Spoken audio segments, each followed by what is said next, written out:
property. Good day po sa inyong mga subscriber namin dyan. So ngayon po ay punta tayo ngayon sa new project nga po na ating sinasubdivide sa San Rafael naman po din ulit. So dito po nag-start tayo sa municipal ng Doña Remedios Trinidad. Ito po. Ayan. Mag-start po tayo ng video dito sa DRT Doña Remedios Trinidad Municipal po ng ng DRT Camachili. Yan. Nasa Camachili po siya, nasa sakupan ng barangay Camachili po.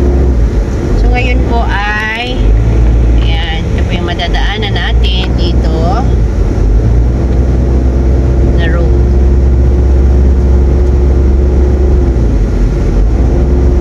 Tingnan po natin yung minutes ng municipal ng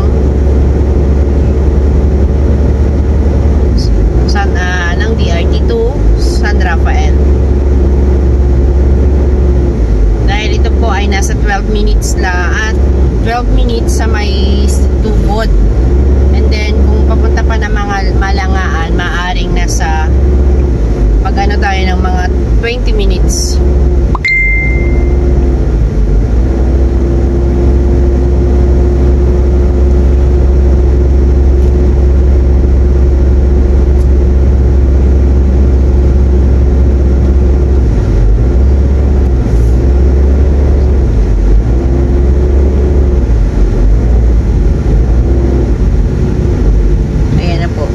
Left side na po tayo.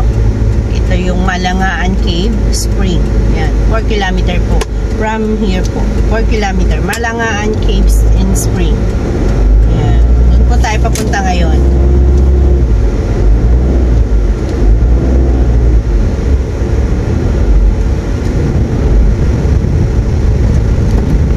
So, ito na po yung Barangay Road. Ito po ay tumbok po doon sa ating phase 1 and phase 2 na Barangay Tukod. So meron po tayong phase 3, pero iba na po yung ating seller dito, owner ng property.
ito pala yung bagong kubo ni Ma'am Gemma. Ay, Ma'am Gemma, Ma'am Sir Jimmy.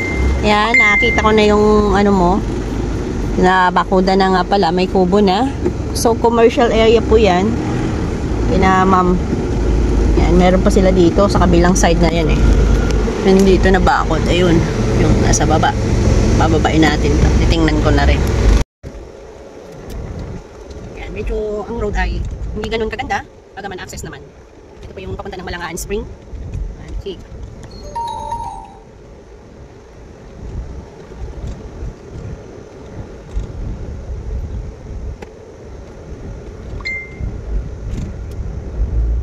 Ayan po, continue tayo.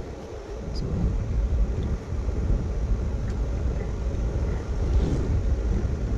parang ito na yung property.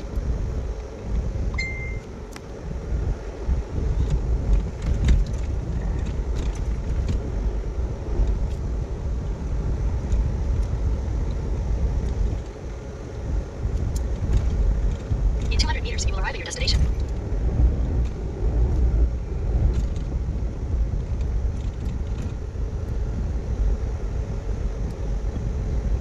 Ito pala yung Malangaan Spring ata. Ayan.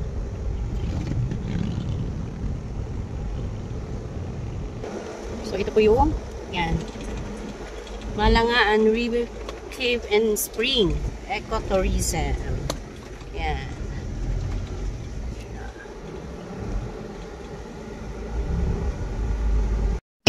Ito na po yung malapit sa property na pupuntahan natin. Ayan. Just in a minutes, after po nung checkpoint sa Malangaan Spring and Cave, ayan po yung may pinakaano dyan. Ito na po yung property natin.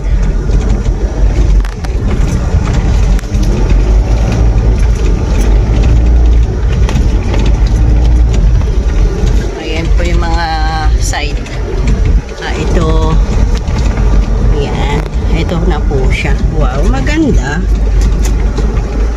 Ayan, diretso pa.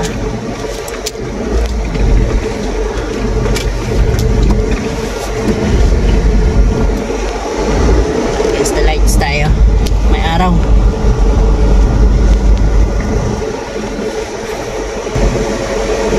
And good day mga ka-property, at kamusta po ang lahat ng ating mga client and subscriber. Magandang araw po sa inyong lahat.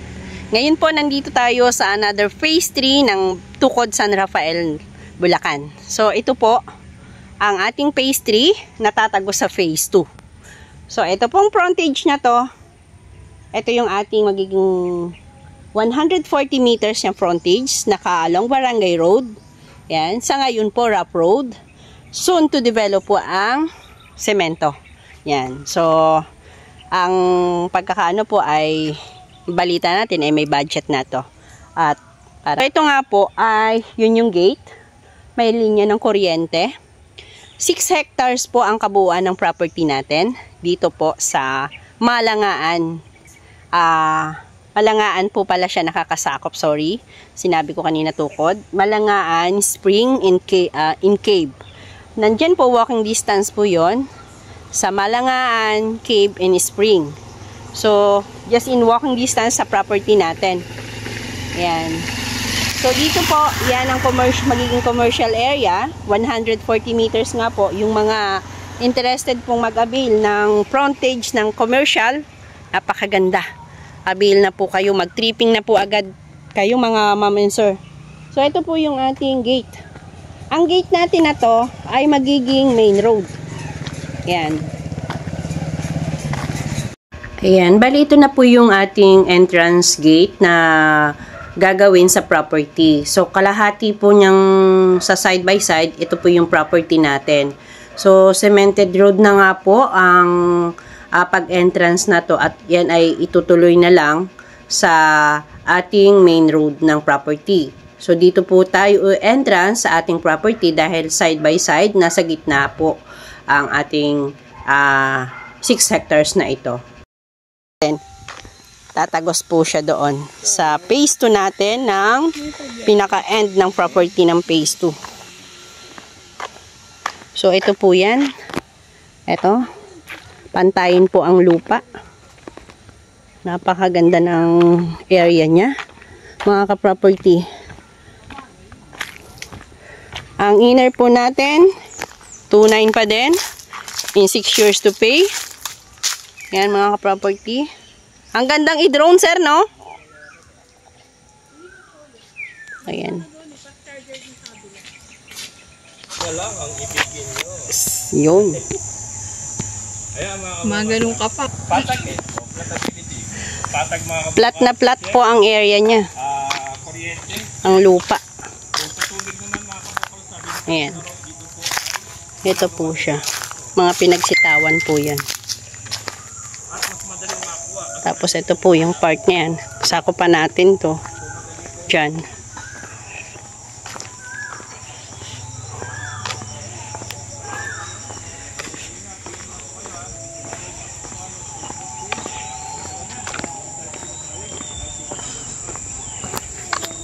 So, papasukin po natin ng konti ito.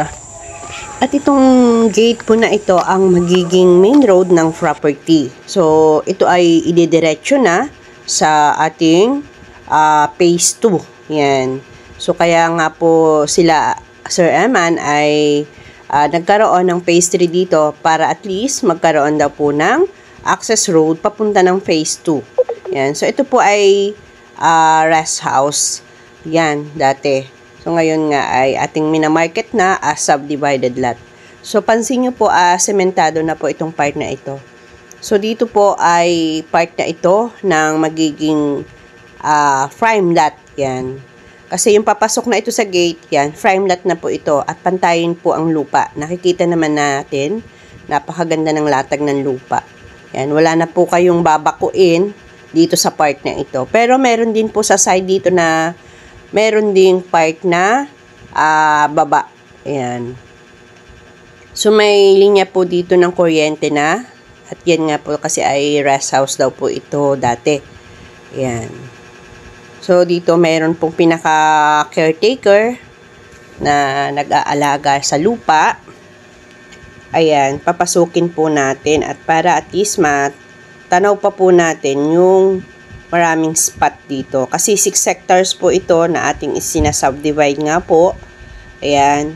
So, continue lamang po sa inyong panunood at samahan nyo po ako sa ating pagpunta sa medyo loob pa. So, left and right ay ating property po yan. So, minimum cut natin is 100 square meter nga po. Yan. Puntahan po natin yung kalooban pa.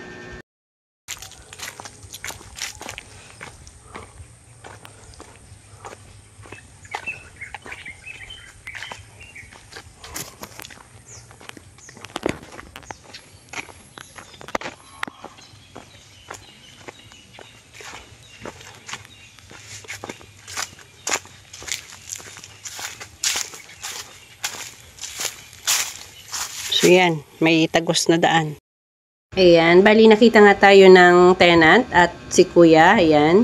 Sasamahan niya po tayo sa property para at least malocate po natin kung gaano kalaki at saan hanggang saang part pa ang ating minamarket na ito. So, tara. Samahan niyo po na yan. Siguro yung nilatagan ng kuryente, sir. Oh, yan. Yun. Yung nilatagan ng kuryente na yon. Yan. May mga part na matataas, pero alam niyo mga kabukas, maganda rin yan, yung matataas yan. Parang yung staycation ang gusto nyo, i-landscaping. So, yan. Pupuntahan po natin. Meron na tayong kasama. Ayan. Kasama pa yan, no? Pero maganda. Maraming part na patag. Maganda ko din sa taas. May maganda pa doon? Oo. Ayan, kasi may mga palapundahan kami. Poste. Ito pong poste na yan ang end. Yun, salamat. Nandito si Kuya. Hindi tayo mamamali ng pagturo sa bayan. At kasama kayo din sa akin sa taas. Sige po. Kailangan po namin yun dahil pag tripping po namin ay hindi po maliligaw ang kliyente. Tandaan nyo yung babalikan nyo. Opo, wala problema. Doon kuya sa kabila ng road, di ba dalawa ang kabilaan yung road? Kasama pa yung may mahoganihan doon. Oo, tsaka yung mga nara dun. Yung nara, yun, kasama pala yun. Ayun yung poste, yun. So, hindi na kasama tong puno na to. Kasama ko yan. Kasama pa, nasa end siya, oh. Oh, yung naghahanap ng mangga dyan. Ayan. Ayun sa poste pa tayo. Sabi ng mga tricycle. Papa, ganun po. Ganun pa. Pag ganun lang, doon ang kuha. Kasama siya sa property. Yung pail yan. Pag ganun. May mga poste pala. Ayan boss na pala yan, kasama yan. Ito po, kasama yan. Yan, mabuti. Salamat naman. Ganda na tayo. Kita naman. Ito po, kasama pa po ito.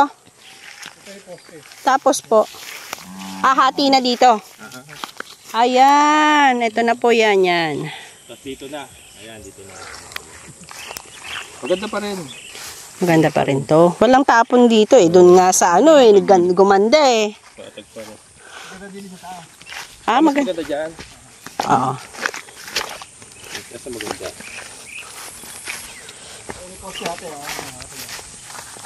Ayan po, poste nga naman. Ayun. Yun. Poste, yan. Yung cement yung poste. Sundan natin si Kuya Gilbert. Ang tenant po ng property. Importante, meron na may truck na 6 hectares daw po ito. Ano po? Yan. Akitin natin dito. At para talagang ma-view ng ating kliyente. Ayan. Aray ko po. Oh. Ang ganda. Wow. Ito na. Ay, sir, oh. Ganda, oh. maganda nga. Oo. Tika dito sa taas. Asan yung peso namin, kuya?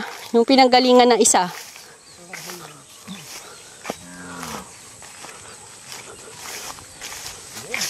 Ganda i-drone, no? Ito kasama to? Ito pala yan? Ito, kuya. Yan, Bali mga ka-property, continue na lang natin yung ating paglolocate sa 6 hectares. Wow. Para at least Ganda nitong- makita po ninyo. Gandang resort, ano? Ito nga po pala yung tenant na kasama natin nasa unahan. So siya po ang nakakaalam ng property. Sama pa to, kuya. Part na tong Nyugan. Yan. Ay, yung Nyugan? Kasama pa yung Nyugan? Oh, kasama daw. Ayan. Yan, lahat ng palayan na yan. Lahat ng Ayan uli yung poste.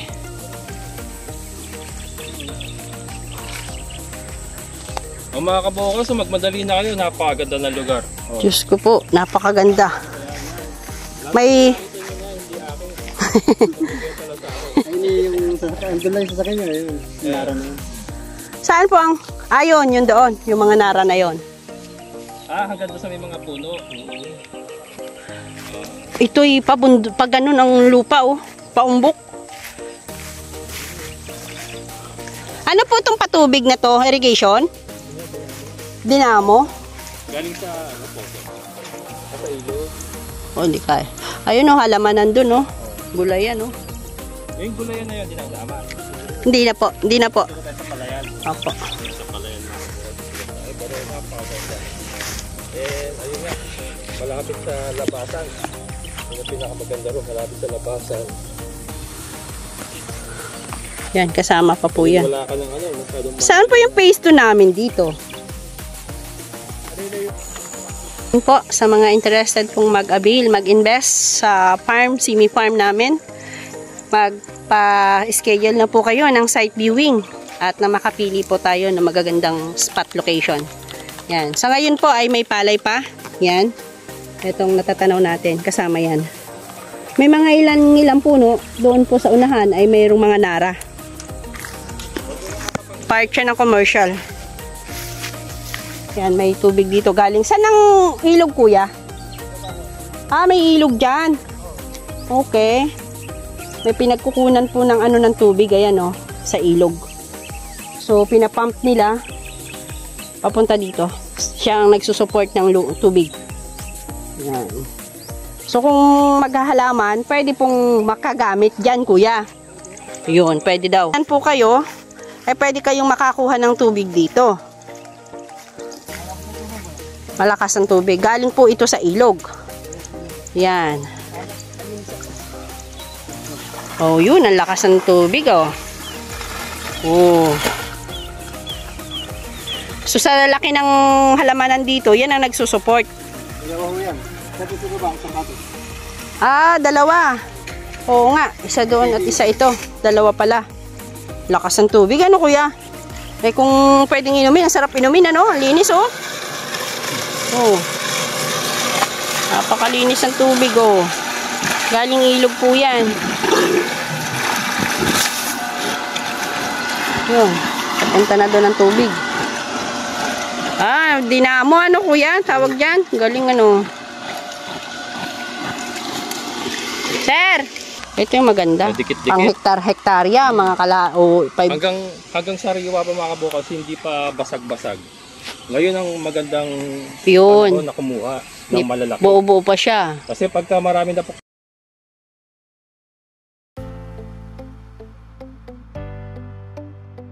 So, ayan, thank you for watching mga ka-property. Bali ngayon ay tapos na ang ating pagbibideo at tayo ay pauwi na. So, ito, ipapakita ko pa rin yung paglabas natin.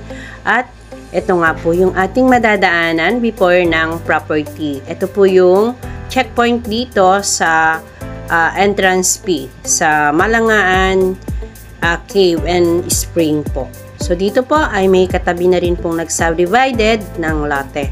Ayan nga po. So, thank you for watching.